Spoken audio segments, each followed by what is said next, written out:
people aren't educated enough to know that middle step, that crucial step that they're missing, because anybody can do it, right? Like you can think of a crazy idea and just be like, okay, I'm going to go do it right now. And it's like, there's so many steps prior to that. It sounds like you guys are the ones educating people on that. This is our mission. Yeah. We're not just executing people's ideas, we're transforming their companies. That's the goal, that's the real thing, and that's the value we want to bring to the table is that.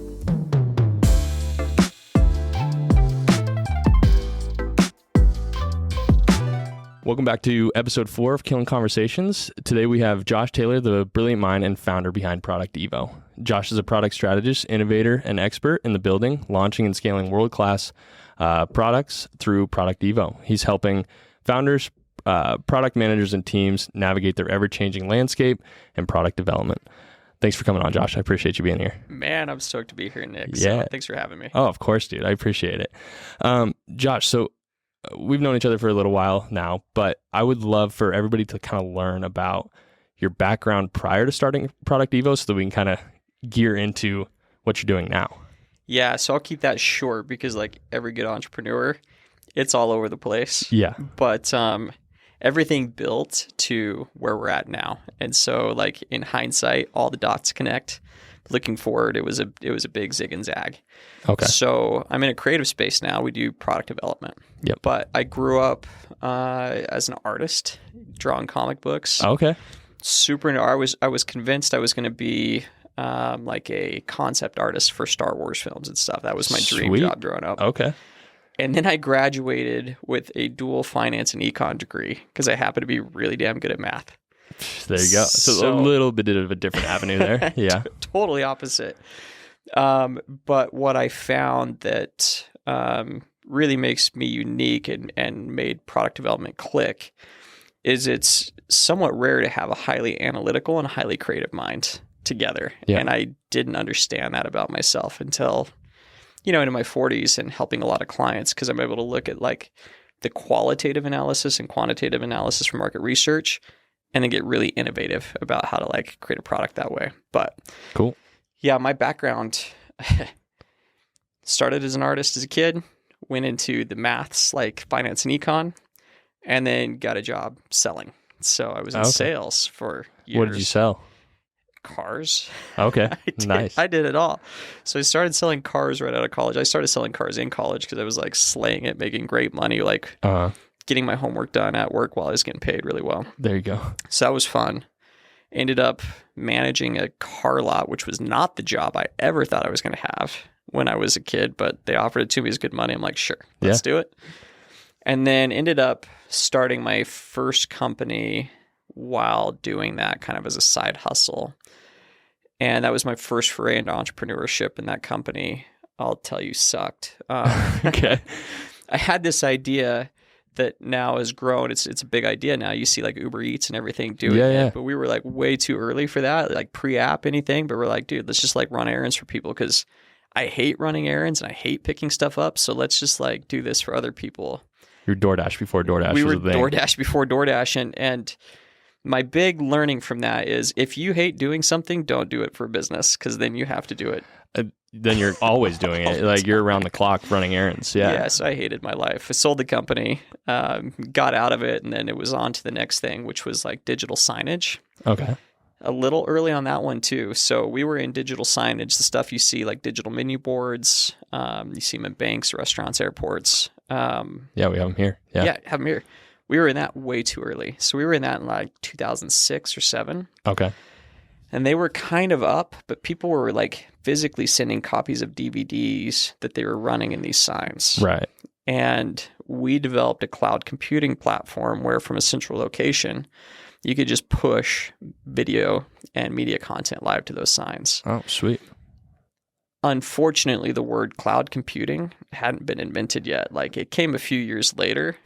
And so we're trying to explain to people, you can just sit here and you can like push this everywhere through your computer. And they'd be like, okay, cool. But then that writes like, you guys give me a DVD and I send it. I'm like, no, like it goes up it goes, and it goes up and through.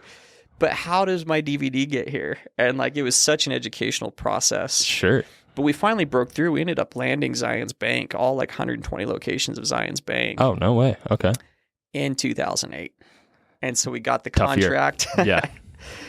And started installing the first couple. And then they're like, hey guys, there's kind of this whole banking crisis going on. We're going to not do that this year. Crazy. And had to close that one down, that was hard. Yeah. Because I mean, I would assume that was probably going to be the moneymaker, Oh, it was right? big money. That was finally our big breakthrough. That was like multi-million-dollar contract over the next couple of years. That was like what we needed as a startup to really like fund the future development and growth.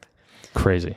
Yeah. And so that just crashed after 2008, or did you guys continue that business going for a while? So we had put so much into it to get there. Finally had that breakthrough. And so when that came crumbling down, we were just out of resources, out of capital. Uh-huh. And so I turned back to what I knew, which was cars. I ended up as like a finance manager for a car dealership because it was so easy for me. It allowed me to still keep the side hustle going on the side. Totally. But yeah, long story short, I ended up as VP of marketing for an outdoor brand. Okay. Would it be something that people would know, do you think? Yeah, so it was a local company. It's what brought me to St. George originally. It was a company called Endeavor. They did the balance bracelet things back when those were big. Uh-huh. And I remember when they were recruiting me to come down from Logan, asking the founder, I'm like, hey, these are clearly a fad item. Yeah. What's the longer term play here? What's your strategy? And he had a good answer. He's like, we're going to use these bracelets while they're hot to open a lot of retail doors. And then we're going to come out with additional longer life cycle products and we're going to sell them those. I'm like, okay, that checks out. I'm in. Sure. Yeah. Well, we came down and what I learned was his idea of additional products was additional variations of balance bracelets. Oh, okay. And like for job security, self-preservation, I'm like, this is not going to fly. Like you could see the other balance bracelet companies like crashing down all around us. Yeah, I remember when Power Balance. Yeah. I wore a Power Balance because I was like, I had the guy at the store do the little test on me, and whatever that is, obviously it's not real, you know, because there's no Power Balance anymore. Like from what you were saying, job security, like that doesn't make sense on your end. Not at all. Yeah, right. So that's where I got creative, and that's where my sales background, I think, really helped because I was still talking to customers all the time. Yeah. And I'm like, well, I know that we've been able to develop some really good distribution in like in pharmacy chains. That's where we were killing it. And I'm like, well, what else would be sold on a pharmacy in the same category that we would sell these bracelets? What else would my buyers buy from me? And we came up with a couple cool ideas. One was a kinesiology tape. Oh, yeah. K-tape. You know, K-tape. Yep. And the other one was this medical ID bracelet with a QR code where instead of just engraving your medical ID, like a couple things on a bracelet, you could scan the code because everybody had a smartphone in their pocket. So anybody, like literally, there's no proprietary technology. You just scan it, brings up your whole medical profile. So we're doing that because it's a pharmacy and we figured we could give way more data out there than anybody else could. And they turned out to be the number 1 and 2 best-selling products for that company. Wild. And the owner at the time, like, it took a while, like, internally to get people on board with doing it, but eventually they came around. Mm-hmm. And me and an ex-business partner of mine kind of led those projects. And that was the most fun I'd ever had a business because I was taking what the customers were telling me. I was like, well, just saying they have all these complaints about the current K-tape and all these complaints about the other thing, and they want this and that. Like, why don't we just do that? So we just designed it. Yeah. It seemed very obvious, sold it. They took off. I was like, damn, that was fun. Right. Like, it finally so combined, creative, right? Yeah, like my artistic background with like innovation and stuff, with some of the analytics stuff and my sales. And they took off, and I'm like, okay, there's something fun here that I want to do a lot more of, and that was what eventually led me to found ProductEvo. Nice. No, that's a perfect transition because that was my question is what. So when you realized that this is what you want to do, what got you to be able to be like, I'm starting now. Now I'm starting ProductEvo, and talk me through kind of the start of ProductEvo and to where you guys are currently at with multiple employees, multiple different teams throughout not only the US, right, but overseas. You guys have employees as well. Yeah. Where did that switch kind of turn on when ProductEvo started like take off a little bit? Yeah, so that's like, again, scrappy entrepreneur story. Yeah. I knew the outdoor industry really well from that. So I knew we had the outdoor retail market coming up, outdoor retailer and Interbike coming up. So I was like, screw it, dude. We actually had 2 or 3 different business ideas, me and my ex-business partner. And we're like, well, let's just do some live testing. Let's just go up and let's just try to sell both of these ideas, and whichever one people buy, we'll just do that business. I mean, I laugh now, but that's something we now teach our clients. That is a form of product validation. And Kickstarters really formalize that, where you sell something that you don't have yet. You get pre-sales. You see if there's interest in the product before you go do it. And you can do that with what we did. Like, the formal name is like a concierge prototype. So we went up and like tried to sell like one-on-one service before we had it, in terms of like we were just prototyping the concept, the idea. Gotcha. So we didn't know that we were following a formal product development step, but that's like actually now something we teach people, is to go out and prototype concepts that way, or physical products. They can be services, anything. So yeah, we just showed up. I was scrappy, hired like a Filipino assistant to go through like Outdoor Retailers database, Interbike's database, and like scrape all the freaking data of any email we could find. Yeah. Built targeted lists, like figured out how to hack like this Google Sheets Gmail integration that would send like one-off emails to everybody that were slightly customized. I ended up scheduling 70 meetings with vendors at that outdoor retail show. And so for like 4 or 5 straight days, I had a meeting scheduled every 15 minutes. And I was just like, I was in a hustle. Yeah, seriously. You know, just like pitching. And this was just you at this point? This is just me at this point. Like me and my business partner mentioned, we'd kind of gone separate ways. He found a different interest. And I'm like, that's cool. But like, these 2 concepts seem kind of fun. So I'm going to pursue them. But yeah, just hustled, and ended up selling. So OR was the first show that kind of led us to the product development being the winner of the concepts. And then I went to Interbike with like kind of an idea of what the offer would be. And I ended up selling like 5 clients at Interbike. Wow. Just there on the spot. I'm like, okay, well, I guess we're a business now. Yeah, like we got to produce now. For sure. And, you know, we weren't totally unprepared. Like, we'd put a lot of thought between Outdoor Retailer and Interbike. We'd put a lot of thought into how can we actually execute and fulfill if we do sell anybody.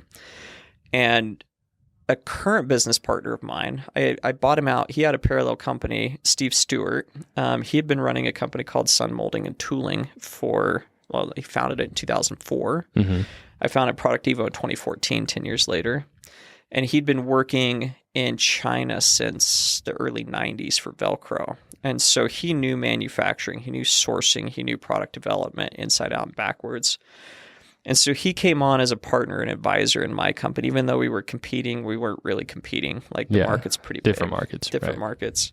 And so I knew that through my own experience, even though it had been light of just a couple products, but leaning on Steve's experience, because his commitment to me was to help me fulfill. We could fulfill. So like, I did have that confidence going in and credibility to like go in and like sell these clients, knowing that we could fulfill and figure it out. And that's kind of how it started. We got a handful of small clients at Interbike that were proof of concept. And I can go into some of those early stories more, where we had some tough learning, growing pains. Yeah, I'd love to hear it for sure. But yeah, that was kind of the genesis of ProductEvo in the early days. It's pretty crazy. Yeah. And because now, how many formal employees do you guys have at this point? 14. So we're still 14. Boutique company, but I mean, still 14 employees is pretty decent. Especially just founding in 2014. Like, the amount of growth that I have done research on and can see, it's pretty incredible what you guys are doing. And I just get to watch from the sidelines and get to see like all these folks bring in their product and bring in ideas to you guys, and it's kind of seeing what everybody else is curious about. Is you see a product go from idea to a shelf, and you don't really get to see the in-between of those stages. And so I would love to hear how that works, where I see a guy sitting on a couch going over a product, right? How does it go from that first client meeting to getting something put on a shelf through you guys? Love it. So this is a mystery for most people. Yeah. Even for most of our clients, it's a mystery, which is why they hire us. So I can get super excited and start just going off on this. I want you to pause me please, anytime. go and for it. Just kind of slow me down and dig in anywhere you feel relevant. But okay. Most people approach us at a couple phases. They either have a concept. They're like, hey, I've got a great idea. I need you guys to help me execute on it. Or a lot of our work comes to us referred from design and engineering firms, industrial designers and mechanical engineers. They've taken it through the design phase, and now they need somebody to take it from design to mass production. Okay. And so I think I think a lot of books and entrepreneurs, podcast thought leaders talk a lot about the concept to design phase. People understand that better. They're like, they don't always do it, but they know they should probably do some kind of market research, user testing, product market fit, design testing, validation. These are all things that happen kind of pre or during design. Mm-hmm. It almost always gets skipped, but people are aware of it. And I'll tell you, just to pause here for a moment, the biggest pitfall we see is people get their eureka moment late at night, early in the morning, in the shower, wherever it comes. They're like, hey, they've got a brilliant idea for a product. Yeah. And then they want to jump right into making it. Okay. Yeah. Without the research in between, right? Without the in between. They're just, and to a lot of people's credit, we talk to entrepreneurs that have been, and I don't want to use this in a derogatory way, but like entrepreneurs for a long time. They've had a bunch of ideas. They've seen an idea they had, somebody else execute on it, and it's now the next big thing. And they're like kicking themselves. They're like, I should have done it. Right. And so they've been in this phase for a while. And now they're like, you know what? The next idea I have, I'm just going to move on it. And so they get the idea, and then they want to just immediately jump into building it or designing it. And the problem with that is once you are designing a physical product, you usually need an industrial designer, engineer, or something, and those aren't cheap hours. They're anywhere from $85 to $250, depending on who you hire. So the design phase alone can cost you $10,000, $15,000, $20,000 on the low end. If you're more complex, we've seen quotes for $100,000, $150,000 for design and engineering. Wow. If you haven't validated your idea before that, market testing and see if it'll actually, someone will buy it. Yeah. Right? You just light money on fire. Yeah. Seriously. I had somebody, I was listening to somebody talk yesterday, and he was saying that you don't have an idea, or you don't have a developing idea unless somebody will tell you that you're going to purchase that product, right? Because it's like, if you're selling to nobody, then kind of like you're saying, you're just throwing your dollars into a fire, and you need to be able to have that product research and that development side to it, where you're testing with people, you're bringing focus groups in to go over your idea. And because as a early entrepreneur, majority of people don't have $40,000 to just burn, right?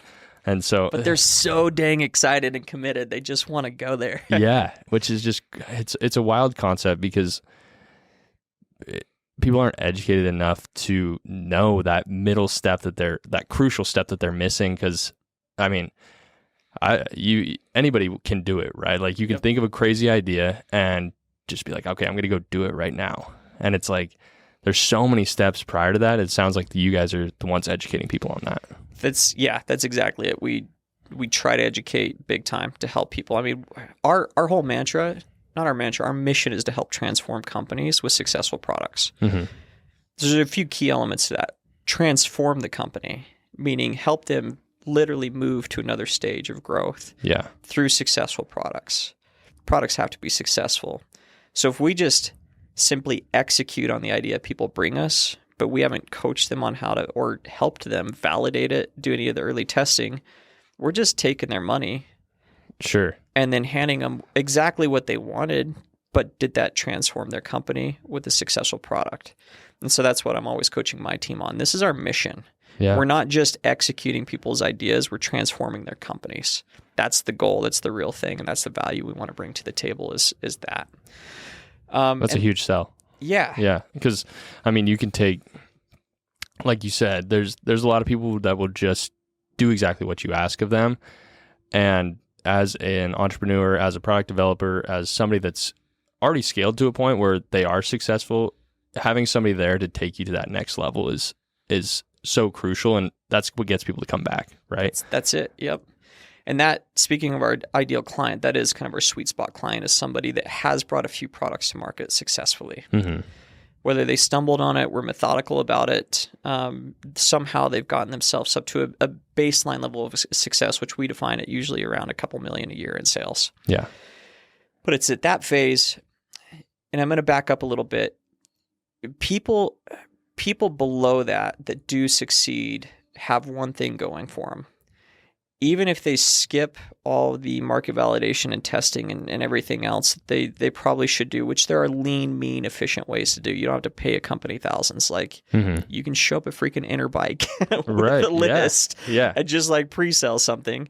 You know, there's ways to do that very cost effectively. But the one thing I see most startup founders have is a personal intuition about the product, because they're typically trying to solve a problem that they feel, a market of one. If I ever see somebody trying to solve a product that they don't personally feel or have an experience with, I usually beg them to abort, because it makes sense. They're so out of their league. And it's funny because even Y Combinator now will not take on anybody that doesn't have personal experience, like 5 to 7 years of personal experience in the industry and with the pain point they're trying to solve. Yeah. Even they've identified that as like one of the key benchmarks for getting companies off the ground. Yeah. I mean, what it sounds like, you could personally speak to that with your errands idea. Yeah. It's like you didn't love doing it and got out of it, right? Yep. Because it's something that you're not actively passionate about. So you're not going to put that full effort into it. And it's not something that you love, right? And so that totally makes sense. So that's great advice for other people trying to start a product, for sure.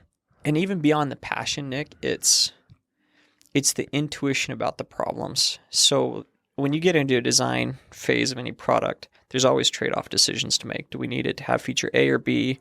Do we have it have feature A, B, and C but costs more? Mm. Do we strip out two of those features and have it cost less?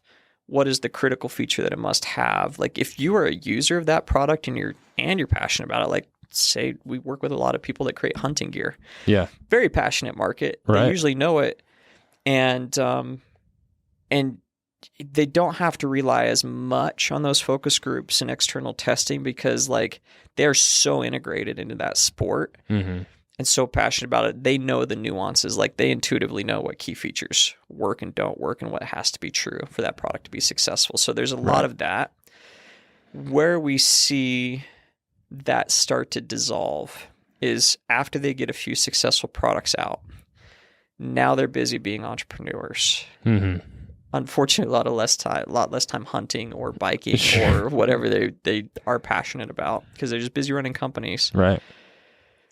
And we see then a lot of people fall into this trap of, well, I've had a few successes. I know what I'm doing. And now I've got some resources to throw at this. So now I'm just going to move faster on my next idea. And so that's where we see this dip of suddenly they get a little ahead of themselves. They're not as intuitive about the market. They're maybe not tuning into their customer base enough, or maybe their customer base, they've got a couple loud customers that are begging for a couple certain things, but maybe they're not representative of their full customer base. And then they've got a few flops, and those flops cost between design, tooling costs, inventory costs, marketing, product launches, sales teams. I mean, you can run easily into the $250,000, $1 million of lost revenue. Right. And that's not coming out of that idea. That's coming out of their thing that they love, right? Yeah. Yep. And so that's kind of our sweet spot customers, is somebody that's been around it enough to kind of know how complex it is and really value having experts come in and level up their product development systems. And they've got some resources to get it done, and they've had maybe a couple misses, and they're now committed to learning like a formal process for how can I make this repeatable, and how can I make my next product like more of a guarantee of a home run. There's never guarantees, but there certainly is like best practices for sure to put your best foot forward. No, that's awesome. So the ideal client is somebody that's already somewhat done it and are looking to take it to the next level. That's it. do you take on also people that are ground level? Like I just came up with this idea in the shower this morning. I need help with it. Do you guys tailor to those folks as well? So speaking of prototyping ideas, we are actually prototyping an idea around that, a concept, a service. Okay. Because there's so much demand there. Probably 75% of the people we talk to are that exact person. They've got the idea. They're committed. They are going to take it to market. One way, with or without us, they're going to take it to market. Right.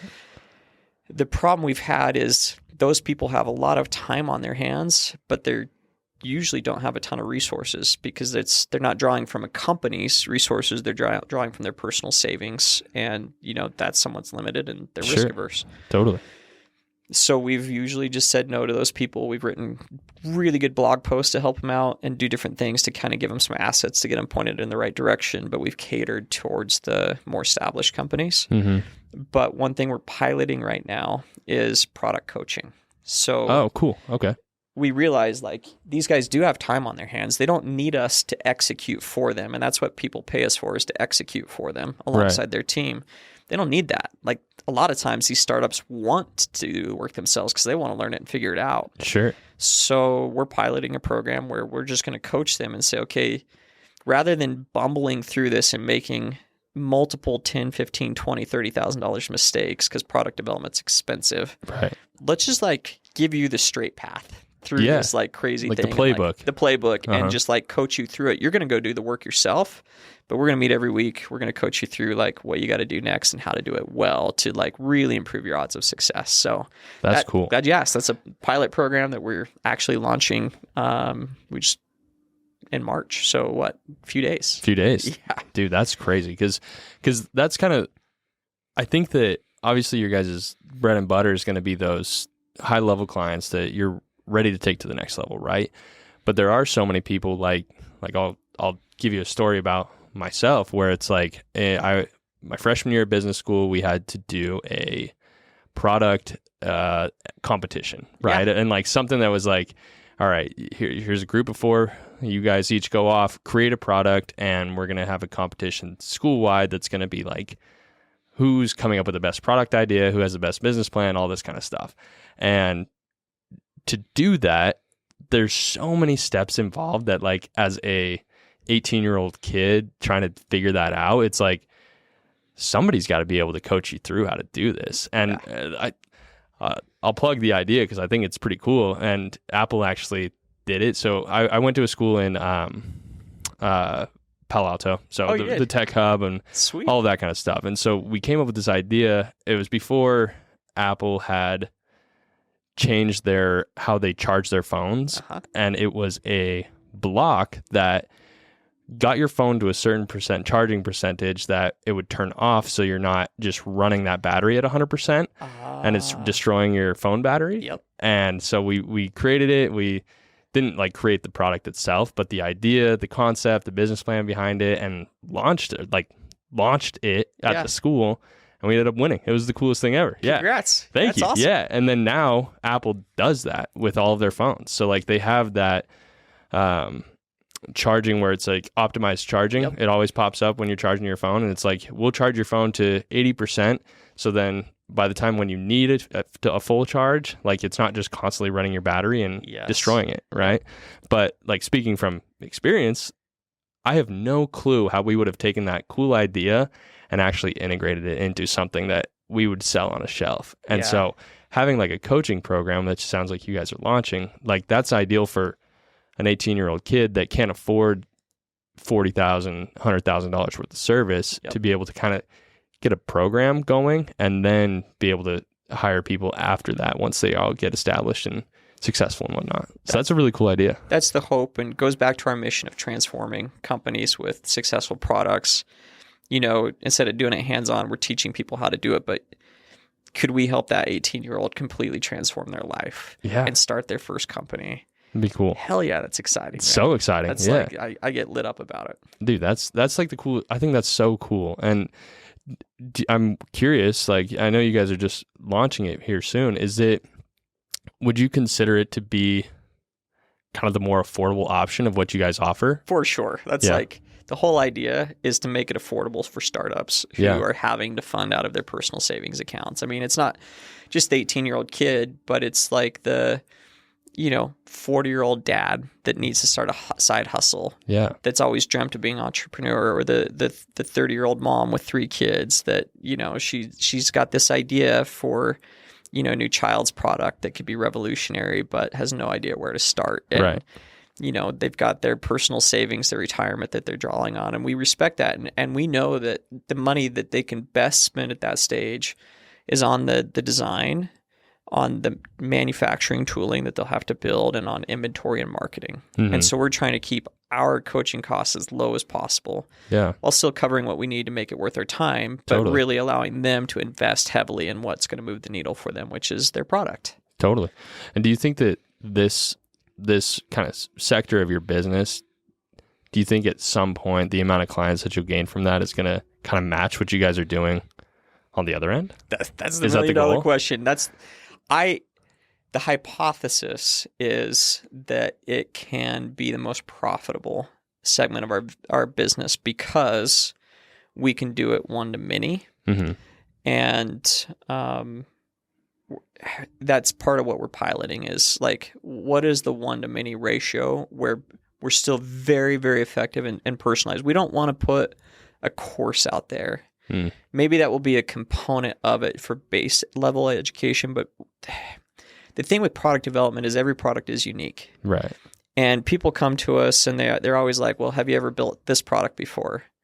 And we're like, well, no, not exactly, because didn't you just tell me you had that patented? Like nobody else has built that exact product. Right, Like exactly. everything's a little unique. Have we built, 1,000 products out of plastic or metal or wood or glass or fabric? Yes. Mm-hmm.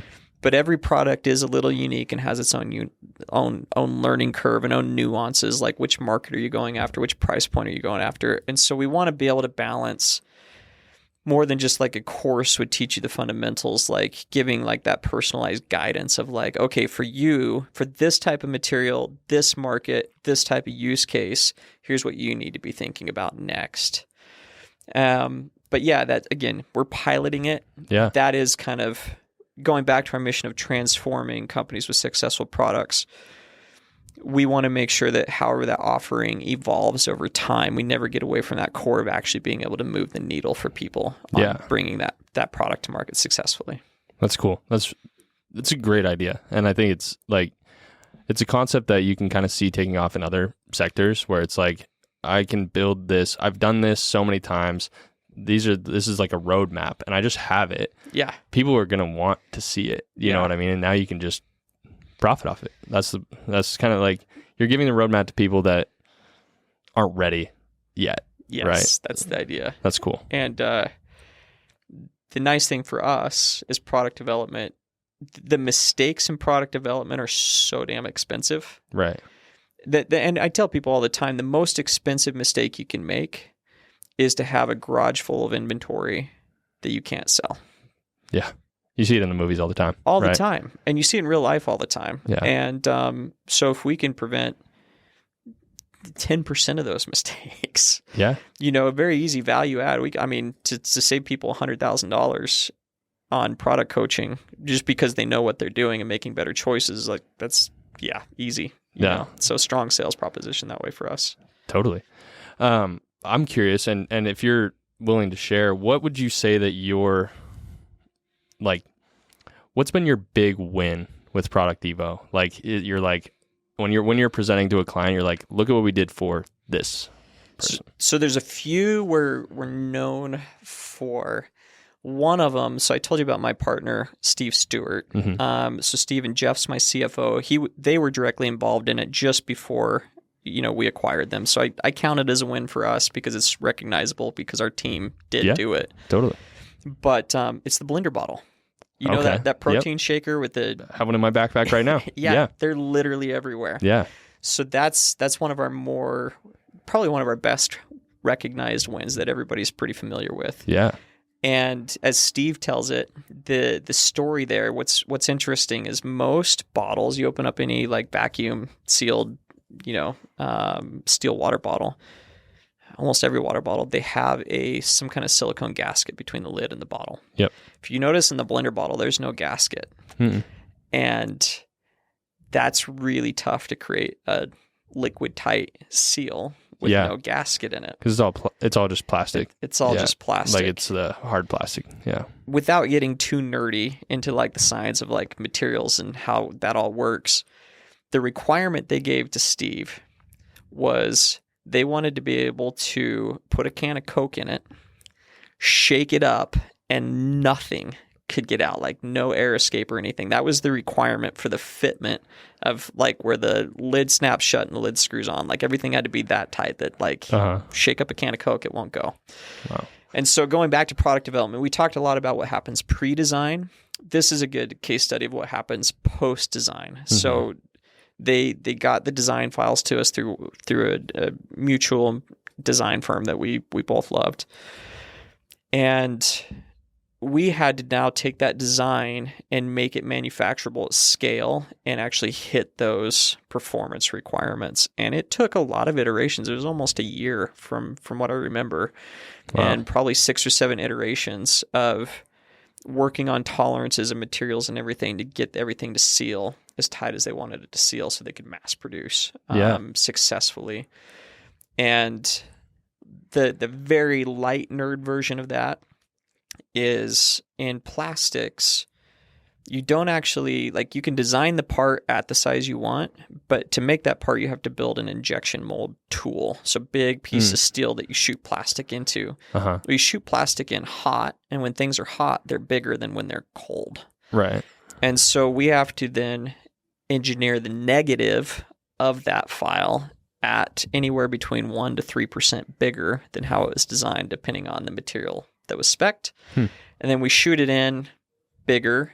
Then we pull it out, and as it cools to ideally the right size. Yeah. So part of like that blender bottle was getting the lid and the bottle to cool exactly the right size so that the tolerance when you screwed them together fit perfectly and didn't blow up a can of Coke. So that's some of the things when people think product design and development, they almost always think to the design phase, and then they're like, okay, I've got this design. I'm going to just put it in this magic product copier called a factory. Right. And they're just going to give me exactly that. But what's really eye-opening to people is from the time we get designs, depending on the complexity of the product, it's anywhere between 6, 12, and 18 months is pretty average. If it's a very simple product, 6 months, pretty standard. It's 12 months and more complex. It can be 18 to 24 before it goes months. to market. Before it goes to market. And all we're doing there is building tooling, iterating on prototypes, like more refined, like pre-production level prototypes. Yeah. Setting up like manufacturing procedures,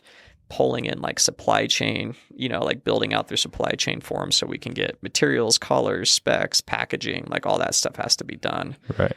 Everybody underestimates that. So yeah, because you just see it done. Like you think that you ship off a design to China or somewhere and it's like, oh, that's it. I'll have it back in a couple weeks. And, because I mean, you could think of just your standard water bottle, obviously, like that's easy. Yeah. That's like, it probably wasn't easy at the beginning, but now that it's so common, it is easy to manufacture. Those are pretty fast now. But a special idea like a blender bottle, of course it's going to take special tools like you're saying and months and months and months of trial and error, which is just kind of wild.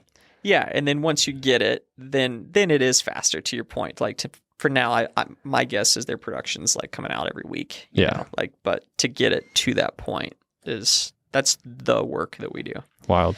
But yeah, that's one of them. Another one that a lot of people know. It's well recognized. There's 2 I'll bring up quickly, and I won't go into as much detail. But we do a lot of work for Yakima, the roof rack company, and we do their overlanding line for them, the road shower. So all those like they're big black tubes. You'll see them on a bunch of the adventure vans and like off-road trucks. Those are us. We helped to design those, and we still continue to this day to manufacture those for Yakima behind the scenes. Sweet. That's cool. It's super fun. We used to have a Yakima rack on our Suburban back in the day. Yeah, very so that's cool. And then the other one that we're pretty well known for is Blendtec. So what's that? I don't know what that is. They're the blenders. They do all the Jamba Juice commercial blenders. Okay. And so Blendtec, they're pretty vertically integrated in Utah. And so they manufacture a lot of their stuff here in Utah domestically. But there was a particular component. It was a zinc alloy cast part of their commercial blenders that go in 100% of their Jamba Juice blenders. They couldn't manufacture in the US. And so they hired us to help them like find the factory that could actually do that. And then we did all the tooling and development to get those to come out perfectly like they needed them. So yeah, its other claim to fame is the Jamba Juice blenders. We do sweet. a lot on I'm gonna have to go check it out after this. But no, that's way cool. So a big Utah, for example, has just become a massive hub for innovation, for product development, for entrepreneurs in general. Why did you pick Utah to have this company? So, I mean, Utah kind of picked me. I was raised here. Okay. Born in Indiana, spent my first 5 years in Oklahoma, but ended up here in kindergarten. Yeah. And I freaking fell in love with the mountains. I love it. I've literally traveled the world. And I love so many places, but Utah is always home. Yeah. I think, like you said, it's got a really good business culture, really good people here, a great place to raise a family and everything else. But, yeah, for me, St. George we found by accident. My wife's from Phoenix. I'm from up north. You guys just met in the middle. Kind of. Yeah. So like that job I told you about where I was head of marketing, that's what brought us down here originally. Okay. But it was funny because where she's from Phoenix and has like 360 sunny days a year. Yep. We were living in Logan in Cache County, dealing with like inversion after inversion in the winters. Yeah. And I think I was like, hey, babe, I think there's a job I probably will get offered in St. George. She didn't ask how much, where, what I was doing. She's like, I'll call the moving company. We're going. Yeah. Done. Sweet. But we love it here. We've been here 13, 14 years now. And nice. It's been fun to watch the city grow. Yeah. And we're trying, like, it seems like the city's really trying to kind of bring in folks like yourself to make this more of a hub for talent, for retaining talent and launching companies in this little spot that we have here. And it's just ever growing. And you see the amount of people moving in and all the companies starting. And we've got Kiln here. We've got Tech Ridge coming online. So it's kind of just like just starting, it feels like. I mean, it's laid the groundwork for a while, but we're kind of starting to see a little bit of a shift. Do you think so? Couldn't agree more. I think in talking to my neighbors, St. George is such a cool destination place to live in that people just find a way to make it work. And one of the ways they find a way to make it work is starting companies. So there is a strong entrepreneurship community here. Yeah. That, it makes it fun. Because I joke with my wife that I felt like a really out there weird person that struggled to connect with people until I found communities of entrepreneurs. Like I'm a member of a really high level mastermind. And then there's places like Kiln where I come here and I'm like, oh, I'm not crazy. Like these are my people. Like, You're right. I love being surrounded by crazy people like this because they're the doers of the world. Right. Yeah, because there's 3 markets that everybody knows in St. George: the construction, healthcare, and hospitality. Yep. That's the 3 big ones here. That's it. And we're trying to add that number 4, right, of the entrepreneurial side. And they're out there. We have them here. Sure. And it's been fun to see them flock here a little bit. And we're sitting in our podcast studio in Kiln right now, and I walk around every day, and to me it's mind-blowing because I walked this place so many times and we walked it too when it was just a drywall framed out and no decor, no furniture, nothing in here. And now to see people walk into the space every single day and just go and do their job, it's been just incredible to watch. And it's like, these are the innovators that we need in St. George, and they can start here. And that makes me want to ask you, what do you feel like your experience so far at Kiln has been, and where do you see kind of it not only helping with innovation, but also just being surrounded by a business community? Yeah, there's a couple things that have been really interesting to us about Kiln. We had a gorgeous office space. I mean, it was beautiful. People would come in and, love the build out of our space. It was up on Black Ridge Terrace. We had a great view of Zion. Yeah. And just kind of dedicated to us. But we found like more and more our team's hybrid and remote. And so we just weren't using as much of the space as we originally were. Uh-huh. So we were looking for a new space and Nick, honestly, I think we looked at close to 30 or 40 spaces, and then just happened. I think Kiln popped up on my Instagram. I'm like, well, we should go check this place out. Yeah. And we did, and it was almost an immediate sell for us. Like it just like stood out head and shoulders above the rest. And one of the big things I was looking for, because I found that I thrive in communities of entrepreneurs, was like that community vibe and community feel. Which is ironic because I'm an introvert. Like I am too. Like it's the weirdest thing. Like I can talk to 100 people in here and I'll go home and just throw my headphones on and just talk to my wife. That's it. Like, and that's a distinction I have to make for people all the time. Like I'm not shy, but I am introvert. Like I'd rather just like do my thing. Yep. And I can talk to people and I love talking to people. I just need to recover from it. And so that was like, I was a little maybe slightly cautious of what's this shared place going to look like with that, but also like really drawn to being around a community of entrepreneurs, because there is something to be said about like having a critical mass of entrepreneurs, the energy that it brings. And I was drawn to that for sure. And to your credit, like on a just nerdy level, like I do product design. I'm super aesthetically, impressed by like the design and build out of the place. And we looked at other kilns, and I'm like, that's a very, like you guys do such a good job with your design element of how you build them out. And I'm like, that fits kind of our vibe as well, trying to be like innovative and forward thinking. And there's something about being in a physical environment that's well designed that helps. Yeah. We'll shout out the design team for that. I had nothing to do with that, but they did an incredible job. And you'll go into all these locations, and we're number 17 now, where it's like, no matter what space you're going to go to in Kiln, you're going to walk into something that's presents well. Yeah. For clients, man, we've had clients come visit us, and we don't have many local clients. They're mostly across the U.S., but the few local ones come in and they're like, whoa.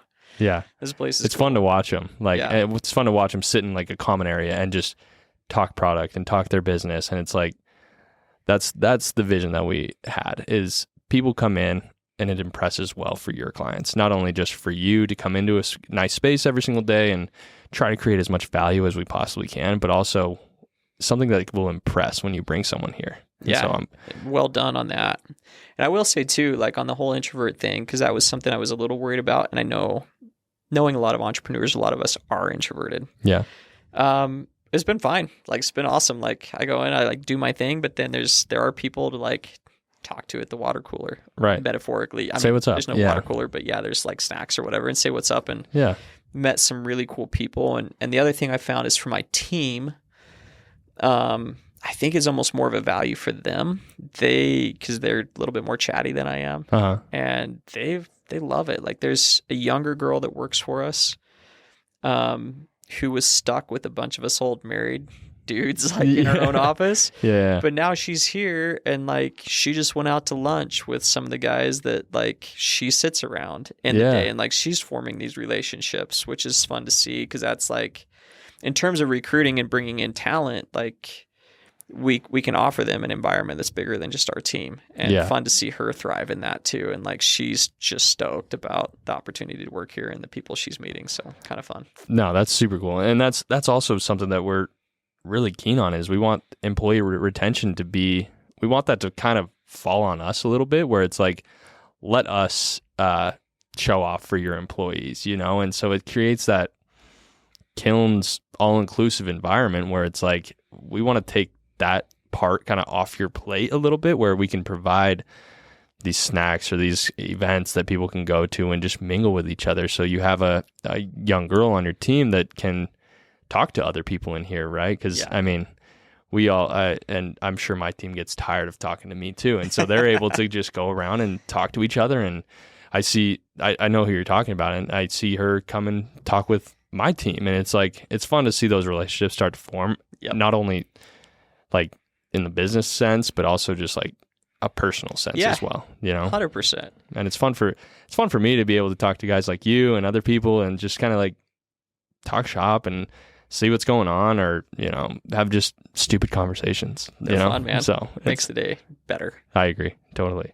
Cool. Well, thank you, Josh. I appreciate you coming on, man. And we're super excited to have ProductEvo in Kiln, and cannot wait to see what you guys do. Stoked to be here, man. Thanks, Nick. Thank you.